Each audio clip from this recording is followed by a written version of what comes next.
안녕하세요. 암호화폐 읽어주는 남자 하루씨입니다. 오늘도 소중한 하루가 지나가고 있는데요. 왜 금융은 우리를 가난하게 하는가? 그리고 이것을 왜 암호화폐로만 이겨낼 수 있는지 파이코인을 가지고 이제 이 얘기를 하려고 하는데요.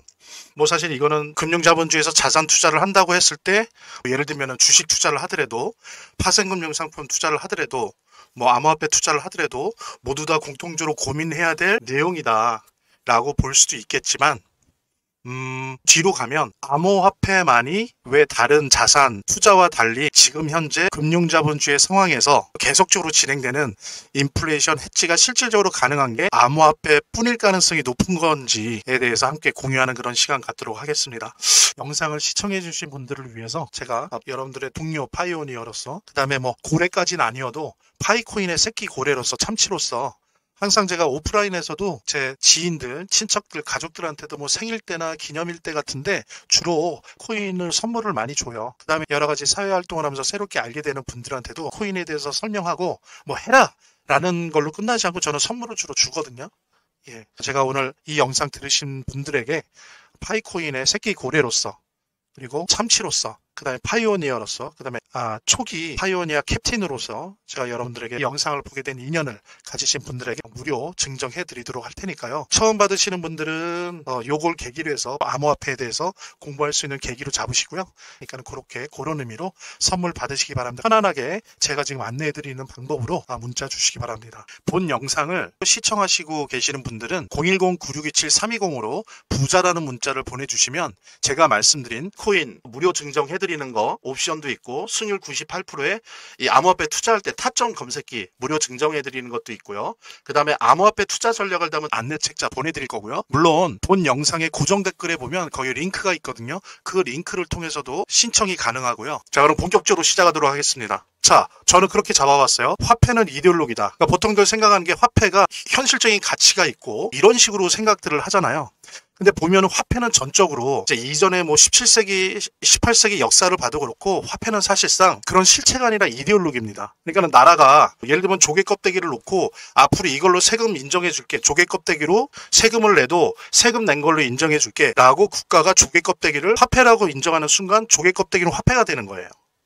예를 들어서 600년도에 영국의 대나무 화폐가 있어요. 이게 뭐냐면은 왕실이 재정이 좀 바닥이 난 거예요. 그러니까는 왕실이랑 좀 친했던 유태인 고리대공업자가 있었는데 이 유태인 고리대공업자가 영국 황실한테 제안을 합니다. 대나무를 잘라서 그 나무에다가 세금을 이 대나무로 낼 수 있다라고 하는 걸 새겨요. 그 다음에 왕의 이 직인을 찍어서 그래서 이거를 돌리자는 거죠. 왕실에 필요한 실질적인 물건이나 뭐 무기나 이런 거를 구매를 했어요. 이게 기록상으로 남아있기는 유럽 최초의 국가 화폐입니다. 가치가 확실하게 보장받는 그런 현물 화폐가 아니고요. 그냥 국가가 그냥 자신의 권위로 거기다가 이거는 화폐다라고 적어 놓는 거죠. 그러면서 이제 중요한 게 세금을 낼 수 있는 화폐로 활용할 수 있다. 이게 뭐냐면은 유태인식의 금융 기법을 비유태인 세계가 최초로 받아들인 거예요. 나중에는 이제 완전히 근대 국가가 이제 형성이 되죠. 그러면서 전 국민에게 세금을 받는 그런 시스템이 이제 만들어지잖아요. 그런 세금을 받는 시스템 속에서 그럼 세금을 뭐로 받을 거냐라고 하면서 영국의 대나무 화폐나 비슷한 유형들을 활용을 합니다. 그래서 현물, 뭐 금이나 소금이 아니라 그냥 그 나라가 정한 어떤 동의 조각도 좋고 아니면 굴이나 돈 같은 동전도 좋고 그러니까 현물이 아닌 국가가 그냥 이걸로 세금을 낼 수 있게 인정해 줄게 라고 하는 그런 식의 국가화폐를 그냥 국가가 법과라고 하는 방식으로 이제 화폐 제도를 만들어냅니다. 근데 이제 그게 근대 국가의 국가화폐 제도인 거고요. 이렇게 되다 보니까 보십시오. 지금도 말하자면 거시경제학이 많이 발달은 했지만 그리고 뭐 금융통계학이나 이런 것들이 많이 발달했지만 한 나라의 통화량을 어떻게 할 것인가라고 하는 부분이 여전히 쉽지 않은 문제예요. 근데 17세기, 18세기, 19세기 이때 자본주의가 처음 막 시작되는 이런 시기에 그게 통화량 조절이 됐겠습니까? 필요한 만큼 찍어내는 거죠. 예. 그러니까는 항상 화폐는 출발 자체가 금이나 소금이나 이런 게 아니라 현물 화폐가 아니기 때문에 뭐 국가가 그냥 이걸로 세금을 내도 돼요라고 인정을 해준 그런 아무런 현물적 가치가 없는 그냥 국가화폐로 발행하는 것들이 법적으로 제도적으로 정착이 되면서 필연적으로 구조적으로 본질적으로 과다 발행이 됩니다. 과다 발행. 그러니까 그거를 조절할 수 없는 거예요. 계속 찍어내는 거죠. 그러다 보니까 어떻게 되냐면은 계속 찍어내서 화폐가 많아지니까 어떻게 됩니까? 화폐 가치가 하락하는 거죠. 근데 그거를 수학적으로 통계적으로 그때는 이렇게 평가할 수가 없었던 거죠. 그러니까는 계속적으로 작은 지역 단위나 국가 단위나 혹은 유럽 단위로 공항이 계속 잉태되는 거예요. 공항이 계속 발생하는 거고. 근데 중요한 거는 그렇게 했는데 공항이 발생됐어요. 그래서 그동안 찍어낸 동전이 됐건 종이 조각이 화폐가 됐건 그 화폐가 완전히 종이 조가리가 됐어요. 너무 찍어내서. 그래도 누구도 죄를 물을 수가 없죠. 그냥 자연재해처럼 넘어갔어요. 그 국민들도 시민들도 국가도 이거는 뭐 어쩔 수 없는 일이야. 왜냐하면은 거시경제학이나 통계학이나 이런 게 발달이 안 됐었으니까 그러면 그냥 태풍 맞아서 이렇게 됐다라는 식으로 넘어가는 거죠. 국가가 어쩔 수 없었다. 이런 거였다는 거예요. 결국에는 뭐냐면은 계속 인플레이션이 될 수밖에 없다는 거. 보통 우리 경제학에서 얘기하잖아요. 가격은 어떻게 결정된다? 수요와 공급의 곡선에 의해서 결정된다고 하는데 그냥 교과서 얘기고요. 실제로는 그렇지가 않아요. 이미 18세기, 19세기부터 가격은 어떤 상품의 가격은 국가화폐 공급량에 의해서 결정되는 이런 사회로 넘어갑니다. 예, 그렇다는 부분들 기억을 하시면 될 것 같아요. 그러니까 국가화폐는 본질적으로 과다 발행한다. 인플레이션을 상쇄시킬 수밖에 없다. 그래서 화폐의 가치, 상품의 가치를 계속 떨어뜨릴 수밖에 없다. 그건 누구의 의지가 아니에요. 예, 국가화폐가 갖고 있는 속성입니다. 예, 그 부분, 이 부분 뒤에서 되게 중요한 부분이니까 꼭 기억을 하시고요. 이제 이렇게 되면서 자본주의가 등장했고 빠르게 금융자본주의가 등장을 합니다. 금융자본주의가 오면서 금융기관이라는 게 생겼어요. 예, 금융업, 은행업이라는 게 생겼죠. 근데 이때 제가 이제 중간 단계를 하면 너무 많은 시간이 걸리기 때문에 결과적으로 어떤 시스템을 갖는 금융기관이 만들어졌냐면 이 또한 유태인들이 고리대금업 하던 그 시스템이 그대로 적용이 된 거예요. 어떤 거냐면 예를 들면 이렇게 설명드릴게요. 뭐 다 아시는 분들도 많겠지만 이게 핵심입니다. 자본주의, 금융자본주의. 자, 보세요. A라는 은행이 예금을 예를 들면 1억 받았어요. 기업이나 개인한테 1억을 꺼주잖아요. 그래야지 이자 받아서 돈을 불리죠. 근데 1억만 꺼줍니까? 유태인들은 그러지 않았어요. 고대 노예제 사회부터 그 노하우가 있었던 거예요. 자, 예를 들면 보세요. 10명의 사람이 1,000만 원씩 1억을 내 은행에 넣었어요. 근데 보니까 가지고 있지 않아도 되더라 이거예요. 예를 들면 1억 중에 10분의 1이 1,000만 원이잖아요. 그리고 20분의 1은 500만 원이죠. 500만 원만 갖고 있는 거예요. 자기네는. 그 다음에 500만 원을 뺀 9,500만 원을 대출해주거나 투자해서 굴리는 거예요. 근데 보십시오. 현실적으로 만약에 10명이 1,000만 원씩 예금한 사람들이 동시에 그날 같은 날 같은 시간에 와서 내 돈 내놔, 나 딴 일 하려고 찾을래 라고 합니까? 그럴 확률이 적다는 거를 유태인 애들은 1,000년 이상 경험한 거예요. 그러면서 금융업을 이제 초기 금융업 영국이나 이런 데서 유태인 애들이 기본이 돼서 금융업을 하는데 심한 경우는 20분의 1, 50분의 1는 막 100분의 1, 1000분의 1만 남겨놓고 나머지는 막 굴려요. 돈을. 그런 식의 금융기법을, 즉 유태인식 금융기법을 금융자본주의가 등장하면서 이렇게 해버린 거예요. 그러니까는 어떤 금융기관이 실제로 10억을 갖고 있는데 실제로 10억 갖고 10억만 꺼주는 게 아니라 대략 최소 200억에서 심하면 막 5천억, 1조를 돌리는 거예요. 100억 갖고. 그런 식으로 금융기관이 해왔습니다. 이게 되게 중요한 거예요. 근데 이거를 뒷받침해 주는 게 뭡니까? 이게 가능했던 건 국가가 그렇게 하라고 계약을 맺은 거예요. 국가가 그걸 인정해주고 또 하나는 뭐예요? 시중에 있는 돈을 100억을 받았는데 이거를 100억을 가지고 1조를 돌려야 되니까 국가는 중앙은행을 통해서 돈을 막 찍어내요. 내가 그랬잖아요. 아까 첫 번째 때. 국가화폐가 되면서 기본적으로 계속 한도 없이 국가화폐를 찍어낼 수밖에 없다. 과잉 공급된 이 화폐를 가지고 금융기관은 마음 놓고 자신이 원래 보유하고 있는 보유 자산의 이거 지급준 비율이라고 하는데 자기 보유 자산의 최소 20배, 100배, 500배, 1000배를 유통시키는 거예요.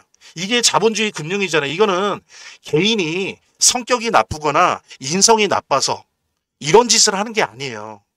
그냥 시스템이 그렇게 돼 있다고요. 제가 한번 예를 들어 볼게요. 가령 현재 우리나라 지급준 비율이 평균 3.5% 정도 되거든요. 예를 들면 A라는 은행이 있는데 한국은행이 그 A라는 은행한테 5천억을 줬다고 해봐요. 그러면 지급준 비율이 3.5%면 얼마를 유통시킬 수 있냐면 6조 이상을 유통시킬 수 있어요. 우리나라 같은 경우에. 대다수의 사람들은 그냥 앉아서 소득과 재산이 상실되는 거예요. 왜?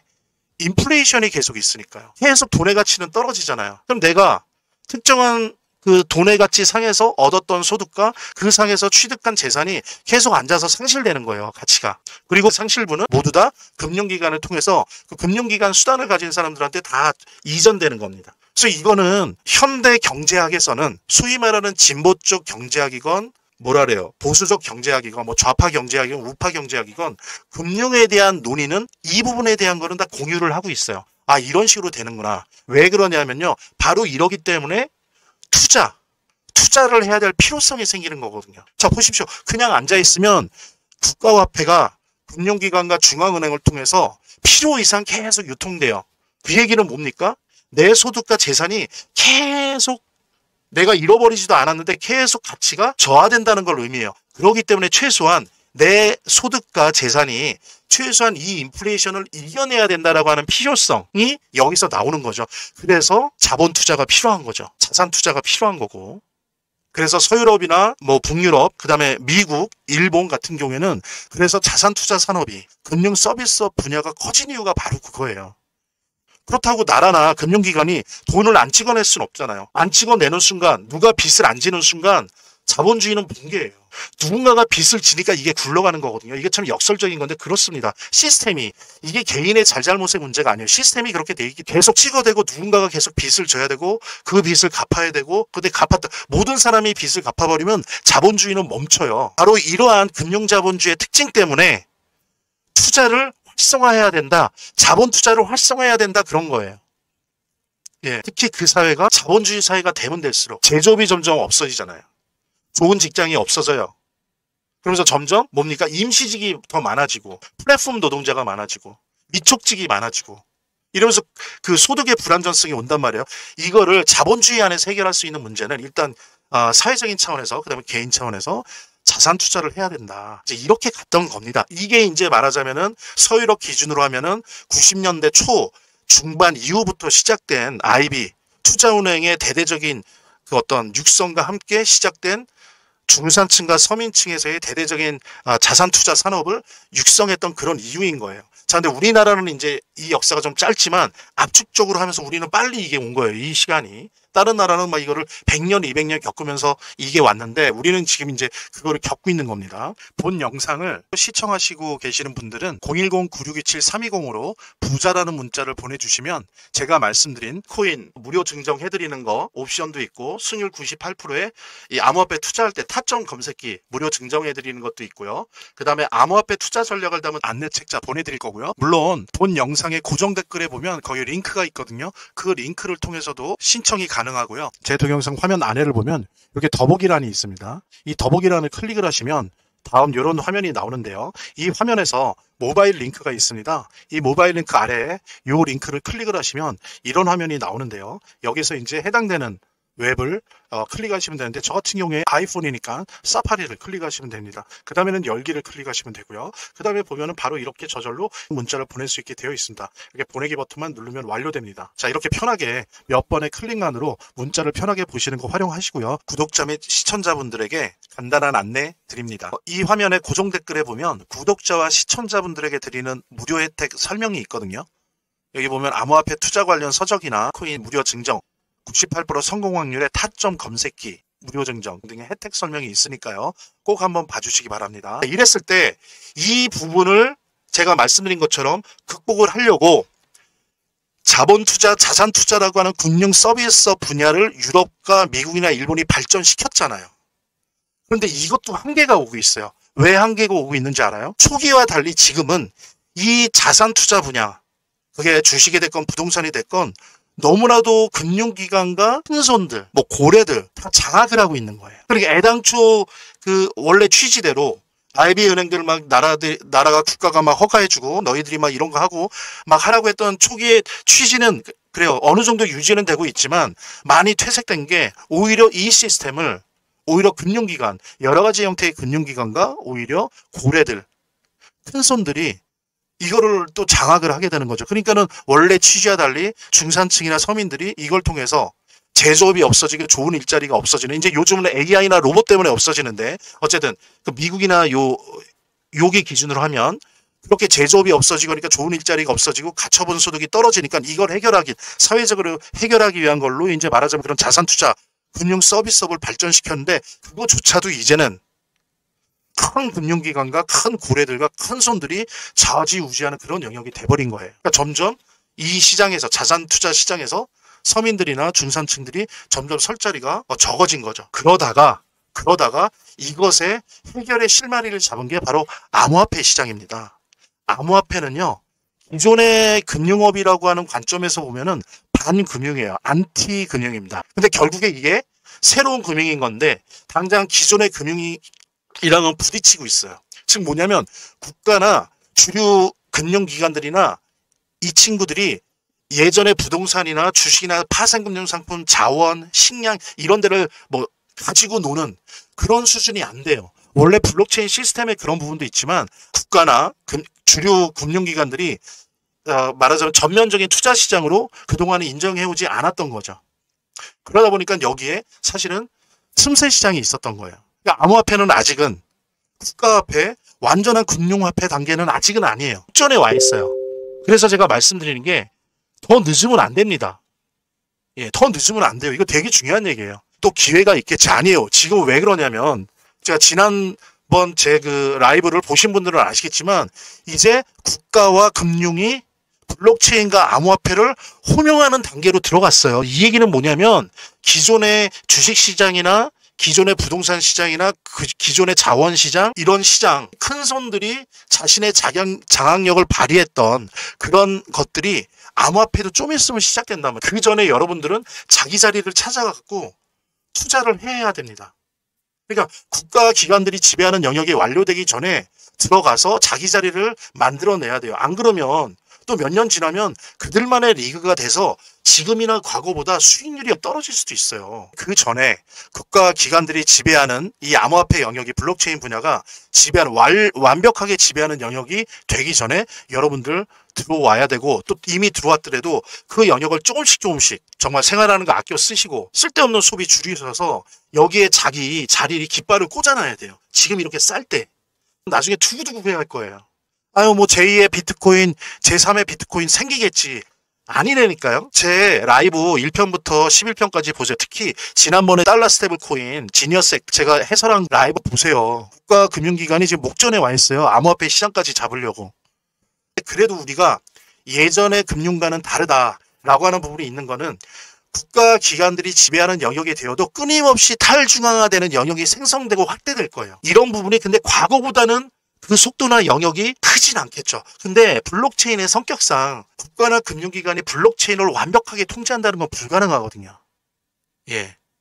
그거는 뭐 스탈린이나 김일성이나 누구예요? 뭐 히틀러가 와도 불가능해요. 완벽하게는. 그래서 그런 부분이 있기 때문에 끊임없이 탈중앙화 영역이 생성되고 확대될 거긴 하지만 그것이 이전에 국가 금융기관이 들어오기 전보다는 그 속도나 영역이 크지 못할 거기 때문에 빨리 더 늦기 전에 들어와야 되고 들어오신 분은 그 투자 영역을 허리띠 졸라매서 넓혀놔야 돼요. 포트폴리오 투자해야 된다는 겁니다. 자, 이 부분 말씀드리고요. 자, 그러면 뭐냐면은 이제 마지막입니다. 마지막 이제 파이의 무한한 가능성은 한계. 제가 지금까지 내용과 관련된 부분 가지고 말씀을 드리도록 할게요. 일단은 오늘은 파이 중심으로 해서 냉정하게 그 가능성과 한계에 대해서 말씀을 드리도록 하겠습니다. 파이는 확실히 무한한 가능성을 가지고 있습니다. 제가 저의 라이브를 1편부터 11편까지 그래도 반 이상 보신 분들은 이해하시기가 쉬울 텐데 결론적으로 달러 스테이블 코인 법안이 적용되면서 대기업, 메가 기업들이 이제 달러 스테이블 코인 시장으로 들어옵니다. 그 다음에 블록체인 시장에 뛰어 들어오는데 이때 파이 코인은 블록체인, 즉 다른 코인을 실어 나르고 관리하고 교통질서하는 스마트 컨트랙트를 맺어주는 블록체인 암호화폐가 아니에요. 그죠? 혹시 착각을 하시면 안 돼요. 그렇기 때문에 오히려 이렇게 대기업, 메가 기업들이 달러 스테이블 코인 시장, 블록체인 시장에 뛰어 들어와도 원래 있는 블록체인형 암호화폐보다는 직격탄을 피해갑니다. 직격탄을 맞지 않아요. 왜냐면 원래 목적이 블록체인 암호화폐가 아니거든요. 게다가 최소 6천만에서 9천만에 이르는 최대 규모의 커뮤니티를 가지고 있어요. 이게 되게 중요한데 미래를 생각해 보세요. 블록체인형 암호화폐 중에 뭐 1등에서 한 5개가 시장을 점유한다고 쳐봐요. 그런데 어차피 파이코인은 자신들의 경쟁자가 아니에요. 왜? 블록체인형 암호화폐가 아니니까 경쟁할 이유가 없는 거죠. 오히려 얘는 뭐예요? 어쭈? 한 6천만, 9천만을 데리고 있네? 그리고 보니까 우리 블록체인 위에서도 호환성이 가능하네? 이렇게 브릿지 넣으면은 우리 블록체인 위에서 굴러다니겠네? 자, 그러면 세계에서 압도적으로 제일 큰 코인형 암호화폐의 제왕인 파이코인을 죽이기보단 사업적으로 협의해서 자기 블록체인에서 돌아가게 할 거예요. 그죠? 갑자기 커뮤니티가 600만, 60만으로 줄지 않는 한. 그리고 제가 볼 때 다른 뭐 민코인 포함해서 모든 코인들 이렇게 파이코인 정도의 규모가 되려면 되게 많이 걸릴 거예요. 그러니까 이 부분은 이제 파이코인이 가지고 있는 어느 코인형 암호화폐도 따라올 수 없는 아주 좋은 점입니다. 그러니까 무한한 가능성이 있을 거예요. 자, 그런데 보십시오. 한계가 뭐예요? 자, 이 말을 하면 되게 기분 나쁘실 분이 있는데 저도 파이오니어예요. 그리고 저는 요즘은 안 하지만 저도 채굴을 초기부터 했어요. 예, 그리고 저는 캡틴이었어요. 지금은 아니지만. 그런데 한계는 뭐냐면 이거 잘 모르시는 분들도 있기 때문에 제가 냉정하게 얘기하는 거예요. 파이코인은 제2의 비트코인은 못 돼요. 그거는 냉정하게 알아야 됩니다. 말하자면 여러분들 비트코인이나 이더리움 있잖아요. 이런 거는 말하자면 택지 개발을 해놓은 블록체인이에요. 택지 개발을 해놓고 이 택지에 알아서들 들어와서 여기다 아파트 짓고 상가 짓고 병원 짓고 학교 짓고 이러라는 거예요. 근데 어떻습니까? 우리의 파이코인은 그렇게 택지 개발된 땅 블록체인 암호화폐가 아니고요. 그 택지에서 아파트 상가 병원 학교 스포츠 센터를 세울 때 사용되는 실제 화폐가 되려고 하는 코인형 암호화폐예요. 그래서 일단 한계는 제2의 비트코인은 될 수 없어요. 원래 생길 때부터 그걸 목표로 한 게 아니에요. 택지를 만들려고 하는 블록체인 암호화폐가 아니라 그 블록체인 암호화폐 위에서 움직이는 실제 화폐가 되려고 하는 코인형 암호화폐이기 때문에 제2의 비트코인이 될 수 없다. 단 무한 생성하는 민코인이 아니고 딱 1000억 개로 한정돼 있어요. 한정된 코인이기 때문에 당연히 가격은 엄청나게 상승할 겁니다. 단 유통될 수 없는 덩치까지 클 수는 없다는 거예요. 예를 들면 보십시오. 파이코인이 개당 1억이 되면 그걸 어떻게 암호화폐로 써요? 디지털 금이지. 그죠? 그거는 명확해요. 근데 이거를 가지고 과장하고 아닌 것처럼 사기치면 안 돼요. 그래서 제2의 비트코인이 될 수 있다고 하면 그거는 망상입니다. 오히려 현실적으로 어떻게 생각하셔야 되냐면은 인플레이션 해지를 할 정도의 볼륨을 가진 실제 블록체인의 화폐가 될 거예요. 가장 가능성이 높죠. 여러 가지 이유 때문에 특히 이제 그 스텔라랑 하는 달러 스테이블 코인까지 성공해 버리면 그럴 확률이 특히 초거대 커뮤니티 이런 것들 때문에 더욱더 그럴 확률이 높은데 인플레이션 해지를 할 정도의 볼륨은 갖는 즉 개당 10달러, 개당 5달러, 개당 20달러 최대한에도 100달러짜리 지폐 있잖아요. 미국에 개당 100달러 요 정도 사이에 운용되는 화폐가 될 거예요. 그래서 이것이 파이코인이 가지고 있는 무한한 가능성과 동시에 한계입니다. 그렇기 때문에 암호화폐를 통해서 이 금융자본주의의 인플레이션 구조를 극복을 하고 내 소득과 자산이 최소한 그 인플레이션을 해지하면서 그 이상의 부의 획득을 가능하게 하겠다라고 마음을 가지셨고 그 다음에 다른 전통적인 시장이 아니고 암호화폐 시장이 오히려 더 유리하다라고 하는 부분에 대해서 동의를 한다면 분산 투자, 포트폴리오 투자를 하셔야 돼요. 파이코인 하나만 원코인 전략으로 해서는 안 됩니다. 왜? 파이코인은 블록체인형 암호화폐가 아니에요. 그러니까는 대략 5달러, 10달러, 50달러, 100달러 요 정도 볼륨. 예. 그런 부분들을 감안을 하시면서 파이코인 외에 블록체인 암호화폐형 그래서 제2의 비트코인이 될 수 있는 디지털 금이 될 수 있는 그런 부분에 대한 투자까지도 포트폴리오 전략에 따라서 하는 거를 적극적으로 추천드려요. 그래야지 수익률이 최적화돼요. 제가 지금 이 시간 동안 쭉 말씀드린 것처럼 기존 국가나 기존 금융기관 바깥에 있기 때문에 그 안에 있는 제도권 안에 있는 아직은 제도권이 아니란 말이에요. 제도권 안에 있는 자산 투자를 하는 것보다 몇십 배, 몇백 배의 투자 수익률을 기대할 수 있단 말이에요. 그거를 넘어설 수 있기 때문에 하는 건데 근데 파이코인만 가지고 한다? 이거는 그거랑 모순되는 거예요. 그래서 여러분들 파이코인을 쥐고 있으시면서도 제2의 비트코인이 될 수 있는 어떤 것들을 잡아서 포트폴리오 투자를 하십시오. 제가 너무 솔직했나요? 저도 뭐 파이코인 무지 많이 갖고 있지만 근데 이걸 아셔야 돼요. 제2의 비트코인이 될 수 있는 어떤 것들을 잡아서 포트폴리오 투자를 하십시오. 제가 1회부터 10회까지 한 라이브 방송 잘 봐주세요. 여기에 보면 오늘 제가 한 내용들을 더 이해하는 데 도움이 될 만한 내용들이 많이 있습니다. 자, 본 영상을 시청하시고 계시는 분들은 010-9627-320으로 부자라는 문자를 보내주시면 제가 말씀드린 코인 무료 증정해드리는 거 옵션도 있고 승률 98%에 이 암호화폐 투자할 때 타점 검색기 무료 증정해드리는 것도 있고요. 그 다음에 암호화폐 투자 전략을 담은 안내책자 보내드릴 거고요. 물론 본 영상의 고정 댓글에 보면 거기 링크가 있거든요. 그 링크를 통해서도 신청이 가능하고요. 제 동영상 화면 아래를 보면 이렇게 더보기란이 있습니다. 이 더보기란을 클릭을 하시면 다음 이런 화면이 나오는데요. 이 화면에서 모바일 링크가 있습니다. 이 모바일 링크 아래에 이 링크를 클릭을 하시면 이런 화면이 나오는데요. 여기서 이제 해당되는 웹을 클릭하시면 되는데, 저 같은 경우에 아이폰이니까 사파리를 클릭하시면 됩니다. 그 다음에는 열기를 클릭하시면 되고요. 그 다음에 보면은 바로 이렇게 저절로 문자를 보낼 수 있게 되어 있습니다. 이렇게 보내기 버튼만 누르면 완료됩니다. 자, 이렇게 편하게 몇 번의 클릭만으로 문자를 편하게 보시는 거 활용하시고요. 구독자 및 시청자분들에게 간단한 안내 드립니다. 이 화면의 고정 댓글에 보면 구독자와 시청자분들에게 드리는 무료 혜택 설명이 있거든요. 여기 보면 암호화폐 투자 관련 서적이나 코인 무료 증정, 98% 성공 확률의 타점 검색기, 무료 증정 등의 혜택 설명이 있으니까요. 꼭 한번 봐주시기 바랍니다. 구독과 좋아요 한 번씩 눌러주시고요. 제 채널의 유일한 에너지니까요. 다음 영상에서 다시 찾아뵙겠습니다. 시청해주셔서 감사합니다.